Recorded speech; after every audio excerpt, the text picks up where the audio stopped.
20h, 21h, France Info, les informés, Laetitia Krupa. Bonsoir, bienvenue à tous dans cette heure de décryptage et de débat. Au menu des informés ce soir, la guerre en Israël et ses questions. Faut-il interdire les manifestations pro-palestiniennes? Est-ce que le conflit s'importe dans tous les pays ou est-ce une spécificité française? Et que pèse la voix du président turc Erdogan qui a fait son entrée dans le cœur diplomatique en accusant les Occidentaux d'être les principaux coupables des massacres à Gaza? En fin d'émission, nous parlerons aussi de l'organisation de la Coupe du Monde de rugby et avec la finale ce soir, bien sûr, 21h sur France Info à suivre au Stade de France. Et puis cette question, une Coupe du Monde de rugby sans incident est-elle un bon signal pour l'organisation des Jeux Olympiques en 2024? Comme tous les samedis, je suis avec les informés des correspondants de la presse étrangère. Avec moi en studio, bonsoir Anna. Bonsoir. Pedro Navarro, vous êtes correspondant de la presse portugaise. Il y a aussi avec nous Juan José Dorado, correspondant pour les médias espagnols. Bonsoir. Buenas tardes. Buenas tardes. Et Richard Verly, correspondant France et Europe du quotidien suisse Blick. Bonsoir Laetitia. Bonsoir à tous les trois, nous sommes ensemble jusqu'à 21h. La guerre est entrée dans une nouvelle phase. C'est ce qu'a déclaré le ministre israélien de la Défense ce matin. Et ce soir, Benjamin Netanyahou, on vient de l'entendre, a répété cette phrase. Après la nuit dernière qui a connu d'intenses bombardements et une incursion de l'armée israélienne dans la bande de Gaza, ce soir pourtant, le calme semble régner dans le pays. Je vous propose tout de suite de faire un point sur la situation en retrouvant l'une de nos envoyées spéciaux, Agathe Mahué. Agathe, bonsoir. Bonsoir Laetitia. Vous êtes donc l'une de nos envoyées spéciaux dans le sud d'Israël et vous êtes là en ce moment même à une vingtaine de kilomètres de la bande de Gaza. Pouvez-vous nous dire quelle est la situation ce soir ? Oui, bien le territoire de Gaza est toujours pilonné, un petit peu moins régulièrement ce soir, mais ça continue. Ça a été le cas tout au long de la journée. On a pu l'entendre d'ailleurs partout dans le sud d'Israël, parce que le son de ces bombardements porte très loin. On sent les vibrations, par exemple ici à Ashdod, où je me trouve en ce moment même, à 20 km en effet au nord de Gaza. Et l'artillerie ne s'est quasiment pas arrêtée aujourd'hui, parce que les soldats israéliens sont toujours ce soir dans la bande de Gaza. Les opérations au sol se poursuivent. L'armée israélienne vient de communiquer d'ailleurs à ce sujet, donc accompagnée de chars, des forces du génie et d'infanterie. Forte activité aérienne aussi, des drones, des avions de combat que l'on entendait particulièrement par exemple cet après-midi à Ashkelon où nous nous trouvions donc encore un petit peu plus au sud. Israël dit avoir en fait identifié des cibles terroristes du Hamas et en aurait neutralisé plusieurs. Le Hamas qui de son côté a tiré il y a 2 heures environ une série de roquettes sur le sud du pays. Et puis sur la question aussi cruciale de la négociation autour du sort des otages, on a ce soir d'un côté le Hamas qui exige la libération de tous les prisonniers palestiniens pour relâcher les Israéliens. Et à cela, Benjamin Netanyahou ne ferme aucune porte. Toutes les options seront étudiées, dit-il, pour permettre de libérer ces 230 personnes aux mains du Hamas à Gaza. Merci beaucoup. Merci Agathe Mahué. Évidemment, nous vous rappelons si la situation évolue. Je rappelle que vous êtes avec Jérémy Tuile pour les moyens techniques. Alors, chers informés, première question pour vous. Est-ce que selon vous, c'est enfin l'offensive, la contre-offensive israélienne terrestre, annoncée depuis plusieurs jours déjà, qui a commencé? Ou est-ce que nous assistons à une opération d'éclairage, de déminage avant de lancer finalement cette grande offensive terrestre? Je crois que l'opération militaire, elle a en fait démarré depuis plusieurs jours. Les Israéliens ont un plan, c'est évident. Ils ont séquencé leurs opérations militaires, sans doute en fonction d'objectifs bien identifiés. Ils sont tout à fait conscients que même si les frappes sont énormes et mènent à des pertes considérables, ils devront d'une certaine manière les limiter pour ne pas que ce soit un carnage absolu. Donc je crois que ce travail de ciblage, ce travail d'identification, on le voit parce qu'ils ont annoncé par exemple qu'un nouveau responsable des opérations du Hamas, je crois le responsable chargé des frappes aériennes a été tué. Donc ils avancent pas à pas. Hier, dans la nuit, c'était un moment d'intensification des frappes. Il y en aura d'autres. Je pense que ça se déroule en fait depuis une semaine et que ça va continuer sans doute pendant plusieurs semaines. Alors, le haut-commissaire des Nations Unies aux droits de l'homme a dit craindre qu'une opération militaire israélienne terrestre d'envergure à Gaza ne fasse des milliers de morts civiles en plus. Est-ce que vous êtes d'accord, Anna ? Est-ce que c'est vraiment le danger immédiat à éviter ? C'est l'enseignement de diverses autres pages d'histoire de guerre et d'entrée à pied, d'entrée terrestre dans un territoire urbain comme celui du nord de Gaza. Très récemment, rappelons-nous du cas de Bakhmout en Ukraine. Et évidemment, c'est une opération qui prêtera à beaucoup de blessés et de victimes, tant du côté des combattants que de la population civile. Parce que dans une opération de combat, quand on a une arme entre les mains, on ne va pas se demander si c'est la personne qu'on voit là dans le coin, c'est un civil ou si c'est un combattant. Donc, oui, il y a des risques qu'apparemment Israël est prêt à assumer. Est-ce qu'on peut éviter ces milliers de morts civiles ? Non, on ne peut pas les éviter. Et Israël, je suis désolé, n'est pas prêt à les éviter non plus.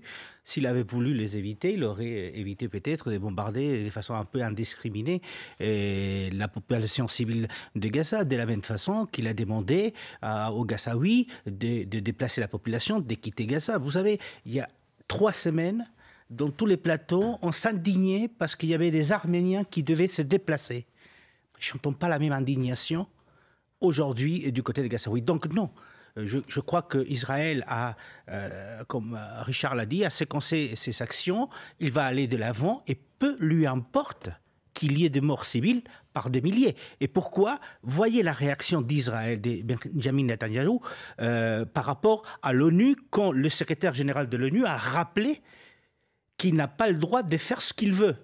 Vous voyez sa réaction. Donc non, je crois que lui, il est clair qu'il va aller de l'avant et peu importe des milliers de morts qu'il peut y avoir. Nous allons parler évidemment des indignations à travers le monde et nous allons partir en Turquie. Ce sera tout de suite après le fil info de 20h10 avec Stéphane Milot.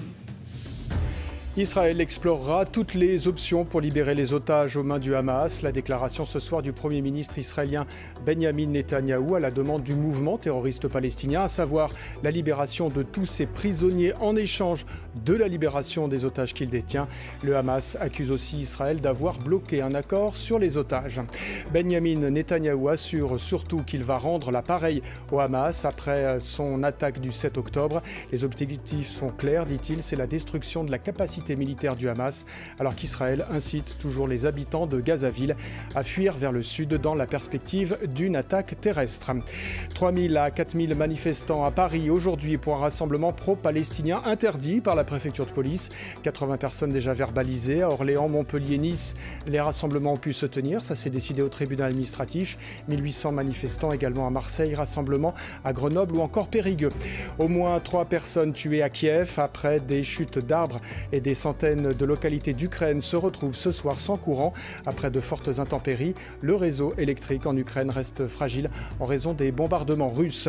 Et puis toujours cet appel à la prudence face aux grandes marées avec de très forts coefficients en Bretagne et jusqu'à lundi. Les Côtes-d'Armor, Finistère et le Morbihan sont en vigilance jaune météo pour vagues submersion. Le Finistère est aussi placé en alerte orange pour des risques de crue. Enfin, les All Blacks contre les Springboks, c'est à 21h la finale de la Coupe du Monde de rugby, apothéose de ces 2 mois de compétition en France. France Info. 20h, 21h, les informés, Laetitia Krupa. Aujourd'hui, le président turc Recep Tayyip Erdogan est donc entré de plein fouet dans le débat diplomatique. Il a pris la parole dans une manifestation de soutien au peuple palestinien qu'il a lui-même lancée et qui rassemblait plusieurs dizaines de milliers de personnes à Istanbul. On l'écoute. L'Occident est entièrement responsable des massacres à Gaza. Tout le monde sait bien qu'Israël n'est qu'un pion dans la région qui sera sacrifié le jour venu. Israël ne peut faire un pas sans l'accord des Occidentaux. Sans leur soutien, il ne tiendrait pas plus de 3 jours. Il s'écroulerait. Pour mieux comprendre cette déclaration choc d'Erdogan, nous sommes avec Marie-Pierre Véraud, la correspondante de Radio France en Turquie. Bonsoir Marie-Pierre. Bonsoir à vous. Est-ce que cette déclaration d'Erdogan était attendue ? Écoutez, effectivement, il s'est montré très offensif. Alors, il avait durci le ton après la frappe sur l'hôpital de Gaza, que l'on impute ici d'ailleurs à l'armée israélienne. Il avait déjà accusé l'Occident de complicité par son silence devant les massacres de femmes et d'enfants à Gaza. Il avait accusé l'ONU, l'Union européenne, d'être incapable d'appeler à un cessez-le-feu. Mais effectivement, ce samedi, on peut dire qu'il a franchi un cap en accusant directement les Occidentaux. Il a même cité les États-Unis, la France, nommément. Il les a accusés d'être entièrement responsable de ces tueries. Un Occident qu'il a même été jusqu'à menacer. Il s'est référé aux croisades. Il a martelé que la Turquie était là, qu'elle serait toujours présente, comme elle l'a d'ailleurs été, a-t-il dit, en Libye ou au Karabakh. Alors, il est poussé dans ses outrances par ses alliés islamistes, le parti Hudapar, notamment proche du Hezbollah, qui fait partie de ses soutiens. Et la Turquie, d'ailleurs, il l'a redit aujourd'hui, mais on sait qu'il l'avait dit ces derniers jours, vous le savez, la Turquie ne considère pas le Hamas comme une organisation terroriste, c'est pour lui un mouvement politique de libération. Alors, vous savez, Ankara entretient des liens très étroits avec le Hamas. En revanche, bien celui qui est terroriste pour le président turc, c'est l'État d'Israël. Israël, d'ailleurs, qu'il a fait huer à plusieurs reprises durant ce rassemblement pour Gaza. Et face à lui, si vous voulez, il y avait plusieurs dizaines de milliers de Turcs qui agitaient des drapeaux à la fois turcs et palestiniens. Beaucoup portaient aussi un kéfier et tous ont réagi au quart de tour aux accusations qu'il a pu lancer. Et il n'y avait pas là que des musulmans conservateurs ou des partisans de son parti, l'AKP. Il y avait bien sûr beaucoup de femmes voilées, un abaya, mais il y avait aussi de très nombreux laïcs qui, eux, sont venus, nous disait-il, pour appeler à la paix, parce que tous ont été très choqués par les images de ces corps d'enfants à Gaza, et cette cause palestinienne qu'ils portent, les Turcs, depuis plusieurs années, dont d'ailleurs Erdogan a été l'un des héros avant ces derniers mois, si vous voulez, de se rapprocher de l'État hébreu. Netanyahou devait même venir ici, en Turquie, ce mois-ci. L'ambassadrice d'Israël avait remis ses lettres de créance en décembre dernier, mais bien sûr, tout cela a volé en éclats. Les diatribes d'Erdogan pourraient même porter un coup fatal aux relations diplomatiques qui se renouaient avec Israël. Très bien, merci beaucoup Marie-Pierre Véraud. Je rappelle que vous êtes la correspondante de Radio France en Turquie. Alors, chers informés, je me tourne vers vous, Juan José Dorado. J'ai vu que vous notiez beaucoup sur votre petit papier pendant qu'on écoutait notre correspondante. Est-ce que, selon vous, le président turc, Erdogan, peut être celui qui incarne les peuples arabes ? Est-ce qu'il peut être à la tête d'un soulèvement du monde arabe ? Ça paraît compliqué que ce soit lui, parce qu'il faut-il rappeler qu'il est aussi membre de l'OTAN. L'OTAN avec les États-Unis, qui est l'allié indéfectible d'Israël. Mais de toute façon, qui est Erdogan ? On voit depuis le coup d'État, la tentative de coup d'État en Turquie, où ce régime est allé aujourd'hui, est arrivé aujourd'hui. Donc, pour lui, les menaces, les chantages, c'est monnaie courante. C'est vrai, quand il dit l'Occident est responsable, oui, en partie, bien sûr, mais les pays arabes aussi, parce qu'ils se sont très bien accommodés d'une situation en Palestine et ils n'ont pas cherché non plus à trouver des solutions. La preuve, et vous venez de le dire dans le reportage, c'est que même la Turquie a essayé de renouer des relations diplomatiques avec Israël.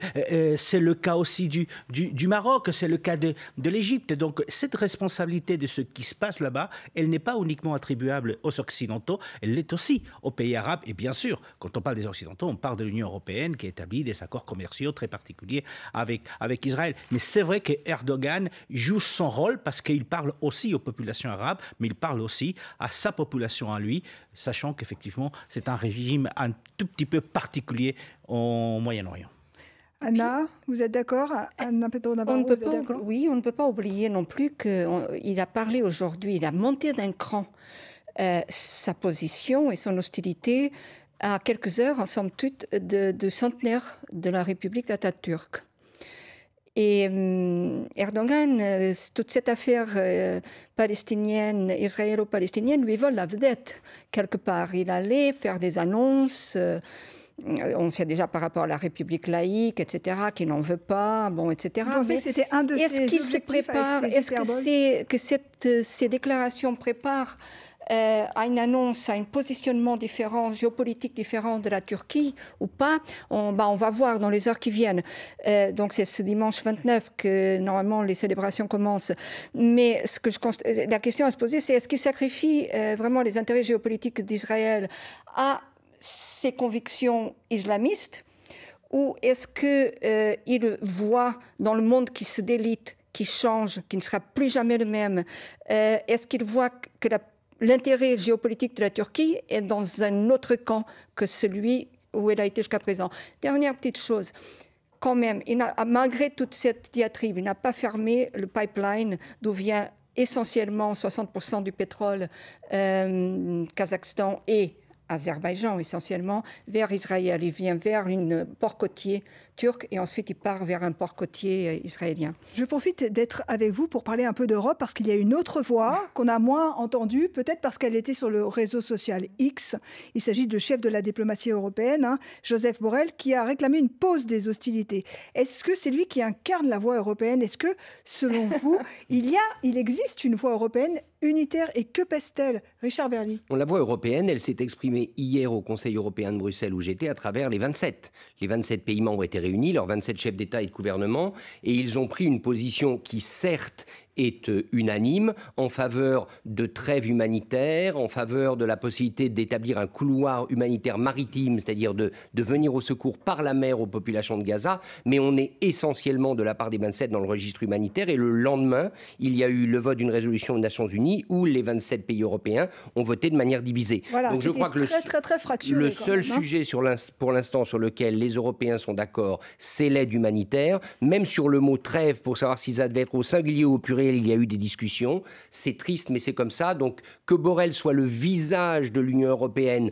peut-être, mais c'est un visage, je dirais, sans capacité de parler de manière indépendante. Et s'il parle, sans aucune assurance que ce qu'il dit va être mis en œuvre. Donc, très franchement, je ne crois pas malheureusement qu'on puisse le considérer comme un décideur et un décisionnaire en la matière. Et on va s'intéresser maintenant aux manifestations pro-palestiniennes, interdites ou non. Ce sera tout de suite après le fil info de 20h20 avec Stéphane Milhomme. Un avion de l'armée française a quitté cet après-midi la base d'Orléans, direction l'Égypte, selon le ministre des Armées Sébastien Lecornu. Il va acheminer du matériel humanitaire pour la bande de Gaza, principalement du matériel médical, des médicaments à destination des civils. Un premier avion, jeudi, a déjà affrété 54 tonnes d'aide humanitaire. Alors qu'Israël multiplie les tirs vers la bande de Gaza, le Premier ministre Benyamin Netanyahou affirme ce soir que la guerre contre le Hamas sera longue et difficile. Le Premier ministre israélien estime que la guerre est rentrée dans une nouvelle phase. Nous allons, dit-il, rendre l'appareil au Hamas, alors que l'ONU et l'Union européenne appellent toujours un cessez-le-feu. Emmanuel Macron, lui, présente ses condoléances aux proches des 32 victimes d'un coup de grisou dans une mine au Kazakhstan et appartenant à ArcelorMittal. Une catastrophe au moment où ce pays d'Asie centrale annonce prendre le contrôle de la filiale locale du groupe et à quelques jours de la visite du chef de l'État français. La finale de la Coupe du Monde de rugby, c'est dès 21h et toujours au Stade de France. L'Afrique du Sud affronte la Nouvelle-Zélande. Chacune a déjà remporté le trophée à 3 reprises. Et puis c'est aussi la suite de la 10e journée de Ligue 1 de football. Et après la victoire de Reims 1-0 sur Lorient, Lens reçoit Nantes dans 3 quarts d'heure. France Info. 20h, 21h, les informés, Laetitia Krupa. Cet après-midi à Paris, malgré l'interdiction préfectorale validée par le tribunal administratif, ils étaient quelques milliers à être rassemblés pour soutenir le peuple palestinien. Parmi eux, le sénateur écologiste de Paris, Yannick Jadot. Écoutons-le. Écoutez, c'est terrible qu'en France, qu'on ne puisse pas manifester notre solidarité avec les populations gazaouis qui subissent les bombardements et où il y a des morts par milliers. Comme la même façon qu'on a exprimé notre solidarité en manifestant pour les victimes du Hamas, des terroristes. Et on doit pouvoir manifester notre solidarité, on doit pouvoir appeler à un cessez-le-feu immédiat. Ce qui se passe n'a rien à voir avec le combat contre le terrorisme. Ce sont des populations civiles innocentes qui meurent tous les jours.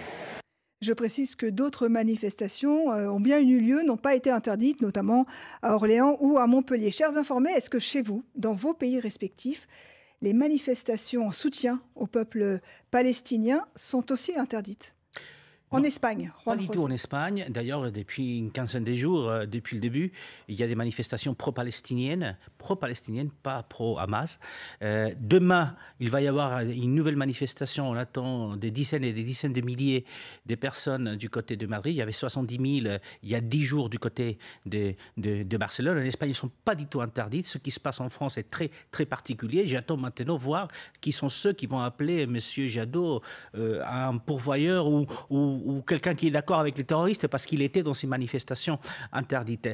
Quand vous regardez vers l'extérieur, la France est pratiquement le seul pays, parce que même l'Allemagne regarde au cas par cas, mais elle termine par les autoriser. Vous êtes pratiquement les seuls pays qui interdisent les manifestations, ce qui fait que est compréhensible qu'une partie de la population française se sentent un peu abandonnés, justement parce qu'ils n'ont pas les droits de voter. Au Portugal, ce n'est pas interdit. Vous savez, notre expérience démocratique n'a même pas 50 ans. Alors, nous sommes encore un peu à cheval sur certains principes. Et interdire une manifestation en solidarité avec une population civile, je dis bien, par Hamas. Personne ne vient à l'esprit de personne chez nous faire une manifestation pro-Hamas. Mais on ne comprend pas qu'on puisse interdire. C'est hors de question qu'on puisse interdire une manifestation. Et ce qui se passe en France, on peut même se demander si ce n'est pas quelque chose qui va aiguiser les hostilités, les divisions, s'il ne se jette pas d'huile sur le feu, somme toute, ces interdictions. Richard Berly, de votre point de vue, de votre regard acéré suisse, comment vous interprétez ces interdictions? Alors, en Suisse, d'abord, il y a eu des interdictions. Il y a eu des interdictions dans 2 cantons, puisque vous savez que ça se passe au niveau cantonal, à Zurich et à Bâle, pour des raisons de sécurité, donc on pourrait dire pour les mêmes raisons que celles évoquées en France. Donc de ce point de vue-là, le gouvernement français n'est pas seul. Risque de troubles à l'ordre public. Exactement. Immatériel, à cause des slogans. C'est la même raison qui a été évoquée, mais seulement dans 2 cantons, par exemple à Genève ou en Suisse romande, il y a eu des manifestations en soutien au peuple palestinien et bien évidemment pas des manifestations en soutien au Hamas. Comment j'interprète la réaction du gouvernement français? C'est 2 choses. D'abord, une extrême inquiétude que ça dérape. Et je crois que le gouvernement français, à mon avis, a tort et hanté par l'idée de dérapage. C'est-à-dire que, pour dire les choses, il ne fait pas confiance à la communauté musulmane de France. Disons les choses comme elles sont. Vous pensez que c'est aussi simple que cela? Écoutez, je crois qu'il y a une vraie peur que la communauté arabe de France, dont Emmanuel Macron a encore rappelé hier au sommet européen qu'elle est la plus importante d'Europe, il y a la peur qu'en son sein, des éléments puissent effectivement perturber et mener à des violences. Et puis, il y a une peur spécifique à Paris, puisque, comme vous l'avez dit, ailleurs, des manifestations étaient autorisées. Bien sûr, Coupe du monde de rugby, d'autres événements en même temps.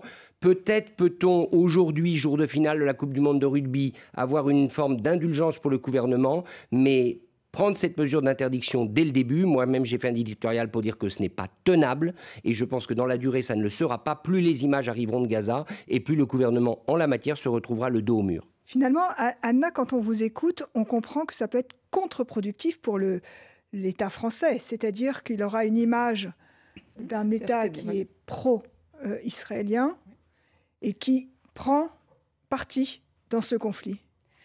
Oui, première chose par rapport à la population musulmane résidant en France, mais par rapport aussi au monde arabe, où la France a perdu toute son aura de sa politique arabe. Souvenez-vous d'un bon mot d'un ancien, très ancien ministre des Affaires étrangères français. On lui avait demandé qu'est-ce qu'il restait de la politique arabe de la France. Il avait répondu Barbès-Rochechouart, qui est un quartier à Paris où il y a une forte beaucoup d'habitants. Et vous êtes très, très, très pessimiste. Le voyage d'Emmanuel Macron en Israël n'a servi à rien, parce que je vous rappelle qu'il a parlé aux 2 camps.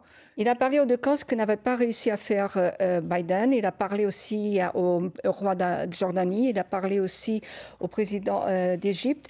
Mais que peut la France ?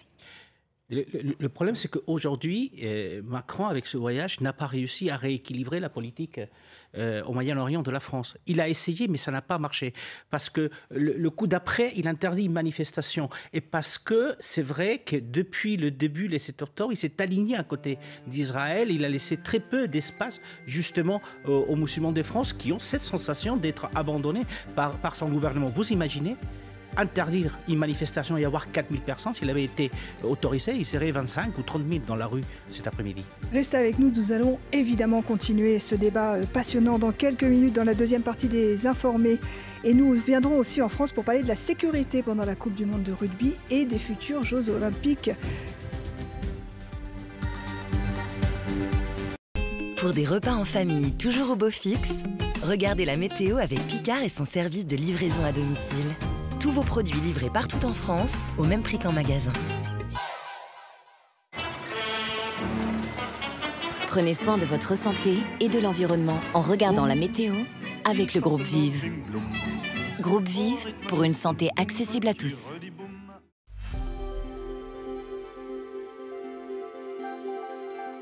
Bonsoir à toutes et bonsoir à tous. De la pluie et le cocktail sur la moitié nord du pays en ce qui concerne ce soir en raison de cette dépression qui nous ramène un flux d'ouest. Vous voyez ici la couverture nuageuse et surtout le vent qui souffle de façon extrêmement soutenue sur le littoral atlantique. Soyez prudents, il y a des vigilances en cours en ce qui concerne le risque de vagues submersion. Les températures restent plutôt douces, de 9 jusqu'à 20 degrés ce soir. Et en ce qui concerne la journée de demain, eh bien, vous le voyez, le flux dépressionnaire va tenter de rentrer un peu plus à l'intérieur du continent, mais restera quand même bloqué par l'anticyclone situé sur le sud de l'Europe. Résultat, eh bien, les perturbations seront étalées sur une bande au centre du pays. Les régions méditerranéennes resteront quand même quelque peu épargnées et les températures iront le matin de 8 jusqu'à 18 degrés sur le Pays Basque et l'après-midi, en ce qui concerne les maximales, le mercure grimpera jusqu'à 25 degrés sur l'île de Beauté. Très belle soirée à tous. L'information continue sur France Info.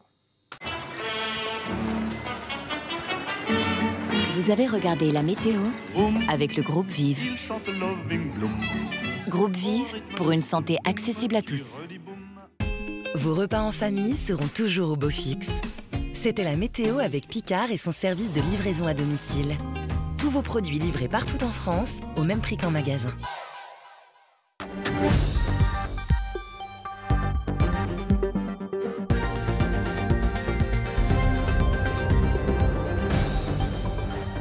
Bonsoir à la une de l'actualité ce soir. L'avertissement de l'armée israélienne. Pour elle, la ville de Gaza et ses environs sont désormais un champ de bataille. Aucun abri n'est sûr, ajoute Tsahal, qui a multiplié les frappes ces dernières heures et mené des incursions terrestres dans l'enclave palestinienne. L'ONU dit craindre des milliers de morts civiles en plus dans la bande de Gaza. À Stockholm, Londres, Istanbul, comme à Épinal, Compiègne ou encore Saint-Brieuc, ils sont des dizaines de milliers à s'être rassemblés aujourd'hui en soutien aux Palestiniens de Gaza et pour réclamer un cessez-le-feu au Proche-Orient. Même à Paris, malgré l'interdiction, un rassemblement a eu lieu. Le littoral atlantique en alerte, 12 départements sont en vigilance orange ce soir pour pluie, inondation, pour crues et pour vagues submersion. Dans le Finistère, vous le voyez, l'Odé a débordé à Quimper. À l'occasion donc de cet épisode de grande marée, la rivière a donc débordé une nouvelle fois dans la ville. Et la Loire-Atlantique fait aussi partie des départements concernés. On retrouve Carla Buting le long de la côte sauvage. Oui, pour aujourd'hui, le pic de la tempête semble avoir été atteint aux alentours de 17h à marée haute avec des vents à plus de 100 km/h. Et à ce moment-là, c'était vraiment impressionnant sur la côte sauvage, en particulier autour de Basse-sur-Mer, où nous avons rencontré des dizaines de promeneurs qui n'ont pas résisté malgré le danger à l'envie de braver les éléments. Écoutez. Il y a un arrêté préfectoral, donc ce jeune homme voulait faire du surf et malheureusement, il a dû renoncer à son après-midi de surf. Parce que c'est dangereux, donc on va se contenter de la promenade. Voilà, mais c'est déjà des belles sensations. On est trempés, du coup on s'est mis dans la voiture et là il pleut un peu moins, mais ça souffle beaucoup. Ouais. Pourtant, depuis ce matin, il est fortement déconseillé de se promener sur le littoral. Il est interdit de se baigner et même de prendre la mer. Les autorités craignent que la montée soudaine des eaux n'entraîne des dégâts et des accidents. À 17h, image rare, les ports de Pornic et du Pouliguen ont été tous deux inondés. Plus tôt dans la journée, les habitants et les commerçants avaient été invités à barricader leurs maisons. Et dans d'autres communes, comme celle de Saint-Nazaire, où nous nous trouvons, des barrières anti-inondation ont été installées. Pour l'heure, grâce à ces dispositifs, aucun blessé n'est à déplorer en Loire-Atlantique. Mais il faut rester très prudent puisque la vigilance orange court jusqu'à dimanche soir à minuit. Demain, les vents pourraient se renforcer et les coefficients de marée vont continuer à augmenter. Carla Buting avec Oliver Caillé. Dans moins d'une heure maintenant, le coup d'envoi de la finale de la Coupe du Monde de rugby. Ce n'est pas l'affiche rêvée des Français, mais c'était une très belle affiche. La Nouvelle-Zélande face à l'Afrique du Sud. Chaque équipe est en quête d'un 4e sacre mondial. Voilà pour l'essentiel de l'information. Tout de suite, les informés sur France Info. –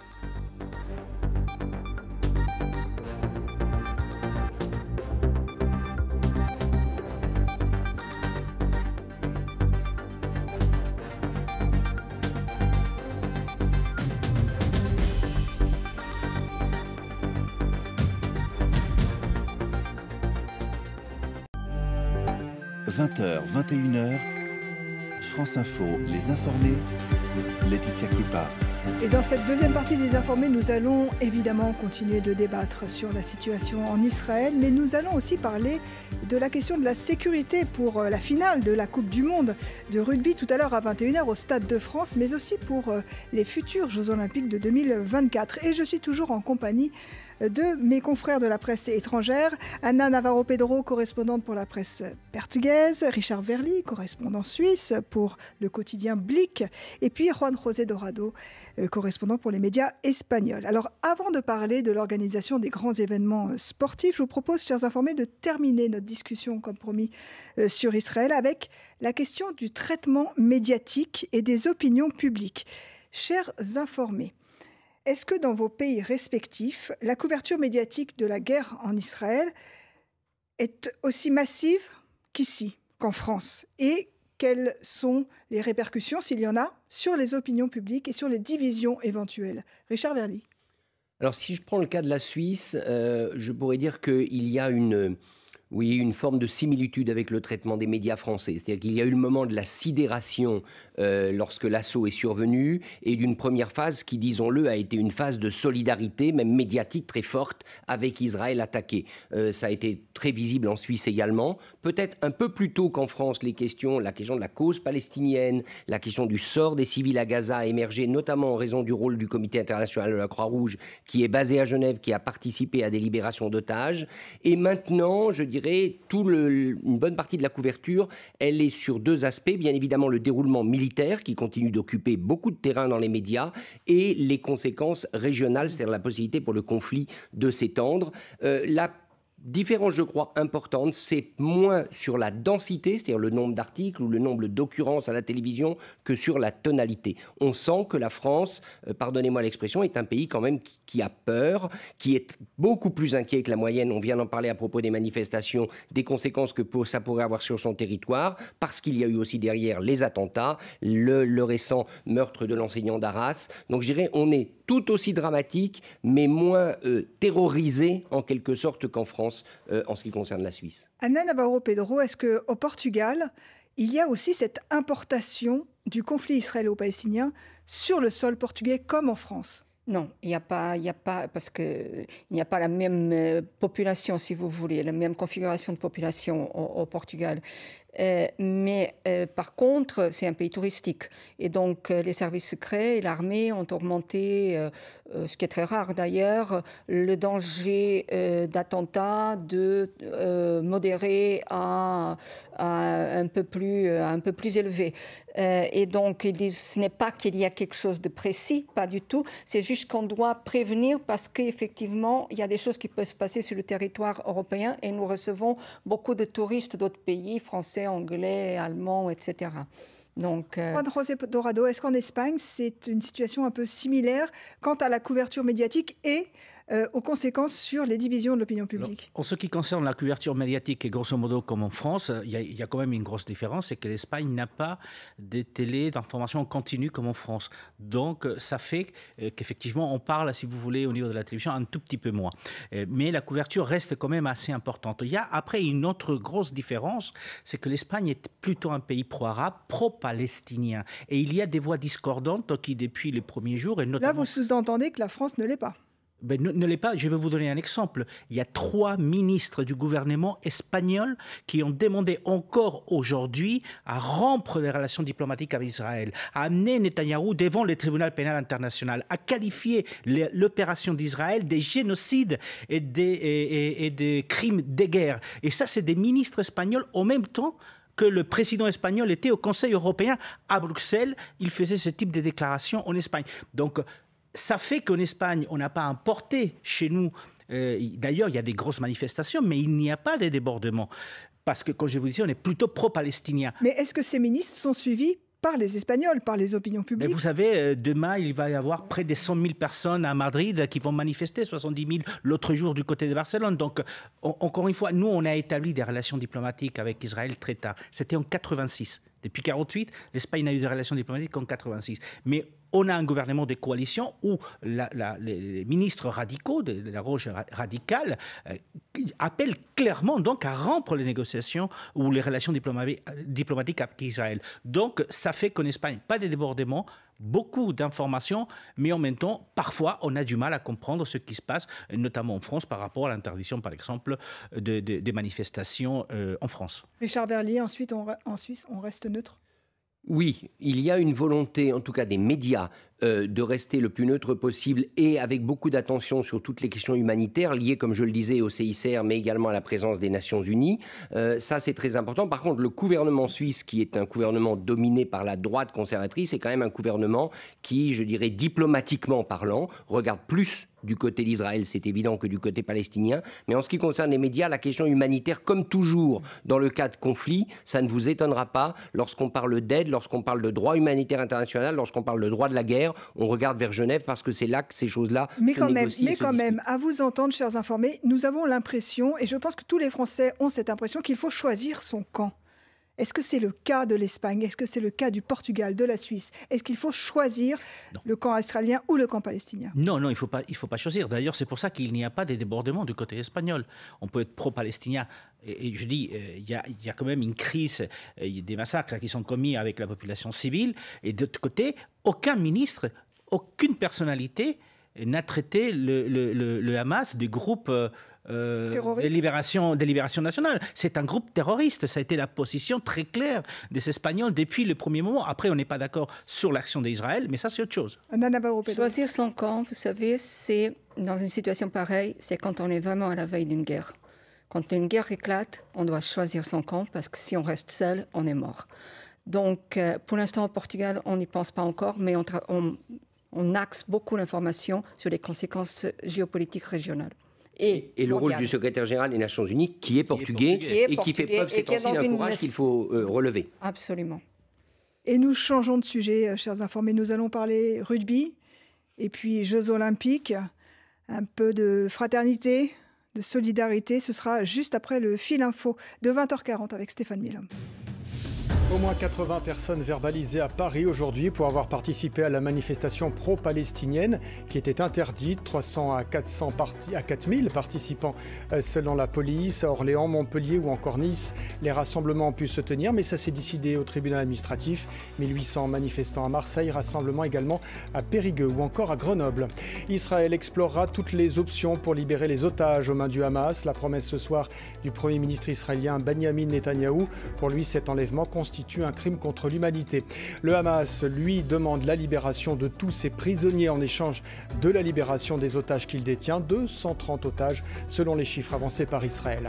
12 départements français restent en vigilance orange face aux fortes pluies et risques d'inondation. Mais Météo France met également en garde face au risque vague submersion sur le littoral pour le Pas-de-Calais, Finistère, Morbihan, la Loire-Atlantique, la Vendée, également la Charente-Maritime. Les derniers vainqueurs il y a 4 ans, ce sont les Sud-Africains. Vont-ils se succéder à eux-mêmes face aux Néo-Zélandais? Levé de suspense dès 21h avec la finale de ce mondial de rugby après ces 2 mois passés sur les stades de France. Et puis les vainqueurs auront 1 heure de plus pour faire la fête. La nuit prochaine, nous passerons à l'heure d'hiver. À 3h, il sera 2h du matin et nous dormirons 1 heure de plus. France Info. 20h, 21h, les informés, Laetitia Krupa. Et nous parlons à présent de la sécurité autour de cette grande finale de la Coupe du Monde de rugby ce soir à 21h au Stade de France, alors que le fiasco de l'accueil de la finale de la Ligue des Champions en mai 2022 est encore dans toutes les mémoires et que le ministre de l'Intérieur, Gérald Darmanin, s'apprête à faire un point presse sur le sujet. Ce sera demain matin. Je vous propose d'écouter Jacques Rivoal, président du comité d'organisation de la Coupe du Monde de rugby. Il était sur France Info ce matin au micro de Jules Dequisse. Il y a eu beaucoup de travail préparatoire avec les services de l'État, sur tous les sujets de la sécurité, sur tous les sujets des transports, de la mobilité. Et je crois qu'on a rodé beaucoup de process qui vont être très utiles pour les Jeux Olympiques, qui auront une dimension encore plus importante que notre Coupe du Monde de rugby. En particulier sur tous ces sujets régaliens, là, que sont l'organisation des transports, la mobilité. On a très étroitement travaillé avec tous les opérateurs de transport qui ont renforcé les moyens, que ce soit la SNCF, la RATP, l'aéroport de Paris. Voilà, donc il y a eu vraiment une mobilisation de toute la France pour faire en sorte qu'on démontre que la France a un vrai savoir-faire en termes d'organisation de grands événements sportifs. Alors, chers informés, est-ce qu'il y aurait un doute dans vos pays sur les capacités de la France à pouvoir organiser un grand événement sportif? Anna Navarro-Pedro. Non, sur la capacité de la France, des Français d'organiser quelque chose. Non, absolument pas. Mais est-ce que la question de la sécurité s'invite dans les discussions autour de ces événements? Est-ce qu'on a peur, pour être vraiment très clair, de venir en France? Je vais vous dire, par exemple, au Portugal en ce moment, vu la conjoncture géopolitique, vu les avertissements qu'on nous vient du Moyen-Orient, que c'est une guerre qui va durer, vu les risques d'escalade, oui, en ce moment, et vu déjà les attentats qu'il y a eu à Bruxelles et à Paris, à Arras, eh bien, au Portugal, en ce moment, il y a des personnes qui avaient acheté des billets déjà pour les Jeux Olympiques qui se disent « mais est-ce qu'on va y aller, somme toute ?» Et ceux qui s'apprêtaient à en acheter et qui disent « mais est-ce qu'on va l'acheter? Est-ce qu'on ne va pas attendre un peu pour voir ce que ça donne ?» Donc, de ce côté-là, oui. Par rapport à l'organisation, tout semble être très en retard. Pas comme la Coupe du Monde de rugby, qui était nickel. Vraiment, peut-être qu'il faudra embaucher les organisateurs pour le comité olympique. Mais vous savez, la France est un pays latin, et dans les pays latins européens, il y a toujours quelque chose qui se passe. Un grand événement de cette dimension-là, comme les Jeux Olympiques, une dimension beaucoup plus grande que celle de la Coupe du Monde de rugby, quoique. Eh bien, il y a toujours un moment où on va dire, écoutez, on est très en retard. Pour pouvoir mettre les bouchées doubles, il va falloir peut-être ne pas être trop regardant sur les finances, sur la comptabilité. Oui, comme on a déjà eu des perquisitions en juin, moi, je vois venir cette affaire. Peut-être je suis trop cynique ou trop pessimiste. Vous êtes d'accord, Richard Verny? Sur ce point-là, la meilleure preuve, c'est que la Cour des comptes a déjà fait un rapport sur l'organisation des Jeux Olympiques et elle a déjà annoncé que le budget prévu avait été dépassé et elle prévoit maintenant, je crois, qu'il sera doublé. C'est-à-dire qu'au lieu des 4 milliards envisagés, ce sera du côté de 8 milliards. Oui. Pour que la Cour des comptes se mobilise dès maintenant, ça veut dire qu'elle s'inquiète. Sur l'organisation, quand même, cette Coupe du Monde de rugby, elle nous a tous séduits par la bonhomie, bonne humeur des fans, et plutôt, semble-t-il, la bonne organisation. Mais quand vous discutiez avec des supporters, il y a quand même, notamment à Paris, des gros problèmes d'attente dans les transports, problèmes d'organisation concrète. Ce n'était pas aussi fluide que pour d'autres compétitions, notamment, moi j'ai entendu ça de la bouche d'Australiens qui sont habitués à des compétitions de rugby dans leur pays. Donc il y aura clairement des leçons à tirer pour les Jeux Olympiques. Les Jeux Olympiques, sachant qu'il y a un double débat. Il y a le débat sur la manifestation elle-même pendant 3 semaines, la manifestation sportive, et la cérémonie d'ouverture sur la scène le 26 juillet avec cette idée, faut-il dès maintenant activer un plan B? A priori, la position est de dire non. Exactement. Il ne vous a pas échappé qu'en France, il y a un petit hiatus léger entre l'ex-ministre des Sports David Douillet qui dit il faut un plan B vu la situation du pays, très tendue. On ne sait pas, vous l'avez dit, Anna Navarro-Pedro, on ne sait pas ce que va donner le conflit en Israël. Et puis le risque d'attentat est relevé. Est-ce que, par exemple, en Espagne, alors il y a un hiatus entre David Douillet et Tony Estanguet, qui est président du comité d'organisation des Jeux Olympiques, qui lui dit « Ah non, tout est sous contrôle, nous avons le contrôle suffisant, la maîtrise suffisante de la situation sécuritaire ». Est-ce qu'en Espagne, on en parle ? On n'en parle pas encore, mais c'est vrai qu'il faudrait avoir un plan B pour une organisation comme celle-ci, et vu les difficultés au niveau de la sécurité. Si j'étais un peu taquin en parlant de sécurité, je vous dirais, vu ce qui s'est passé lors de la finale, effectivement, Liverpool-Real Madrid, vu les difficultés de recrutement de la police qui n'arrive pas à recruter le nombre de policiers dont il a besoin pour les Jeux Olympiques, vu les difficultés de recrutement pour des chauffeurs des transports SNCF et RATP.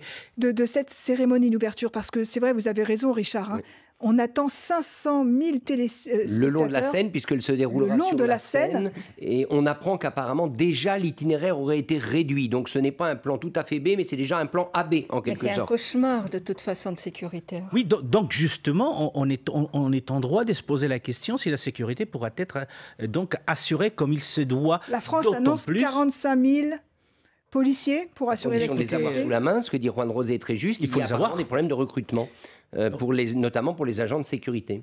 Et puis il y a les périmètres de sécurité sur Paris. Ceux qui connaissent Paris, ils savent parfaitement que ça va être une ville complètement bouclée. Les problèmes des transports pour se déplacer d'un endroit à un autre, ça va être extrêmement compliqué. Donc la sécurité, pour l'instant, je suis convaincu que la France va faire face parce qu'elle a toujours fait face.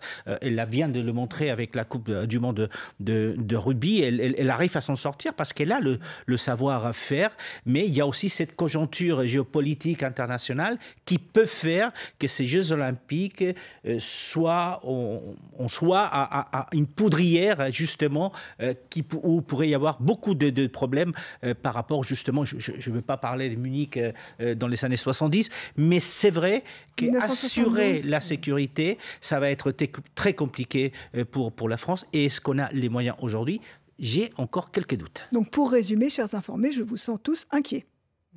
Oui, on l'est bien évidemment. Est-ce que vous êtes le reflet de vos opinions publiques? Oui, je crois que si vous demandez aujourd'hui à des Suisses, est-ce que vous pensez que les Jeux Olympiques en France, ça roulera comme sur du billard? On vous répondra non. Il y a l'inquiétude, toutes les inquiétudes qui ont été citées.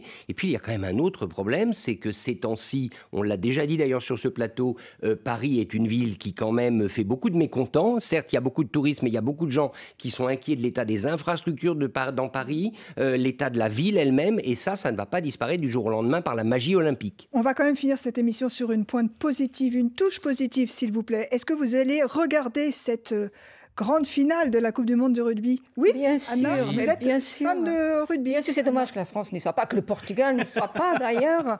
Il paraît qu'on a pas mal joué quand même. Quand même? Ah. Petit pays aussi, Juan Rosé. On va regarder ça, c'est quand même intéressant. C'est une très belle occasion. Richard? Non, ce n'est pas sûr. Je crois que j'ai un dîner et que je vais peut-être donner la préférence. La bonne excuse. C'est la fin de l'émission. En tous les cas, merci beaucoup, chers informés. Je vous dis à très très bientôt. Ana Navarro Pedro, Juan José Dorado et Richard Verly. Puisqu'il est à quelques secondes près, 20h50, c'est l'heure de retrouver le fil info avec Stéphane Milhomme sur France Info. Mike Pence retire sa candidature à la présidentielle américaine de l'année prochaine. L'ancien vice-président républicain le déclare à l'instant devant ses supporters à Las Vegas. C'est devenu clair pour moi, ce n'est pas mon heure. Israël explorera toutes les options pour libérer les otages aux mains du Hamas. La promesse du Premier ministre israélien Benyamin Netanyahou ce soir.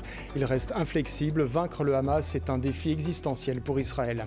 Des dizaines de milliers de personnes présentes en Turquie aujourd'hui au rassemblement pro-palestinien, l'aéroport d'Istanbul. Initiative de Recep Tayyip Erdogan, le président turc a galvanisé la foule en qualifiant Israël de colonisateur et d'assassin. Israël rappelle ses diplomates de Turquie après ses différentes critiques. Un avion de l'armée française a quitté la base d'Orléans, aujourd'hui direction l'Égypte. Selon le ministre des Armées, Sébastien Lecornu, il va acheminer du matériel humanitaire pour la bande de Gaza à destination des civils après un premier avion transportant jeudi dernier du matériel médical. Au moins un mort et une trentaine de patients secourus et déplacé vers d'autres services. Conséquence de cet incendie à l'hôpital de Limoges. Aujourd'hui, le ministre de la Santé s'est rendu sur place. Aurélien Rousseau salue l'absolue réactivité des équipes et le courage qu'il a fallu pour sortir ces personnes. Et puis c'est l'ultime rendez-vous de ce mondial de rugby en France. Vous suivrez dans moins de 10 minutes le coup d'envoi de cette étape Nouvelle-Zélande-Afrique du Sud. Les deux meilleures équipes s'affrontent pour un 4e titre mondial. Et puis c'est aussi la suite de la 10e journée de Ligue 1 de foot avec Lens-Nantes à 21h et Reims s'est imposé sur le fil 1-0 face à Lorient cet après-midi. Nice est toujours à la tête du classement.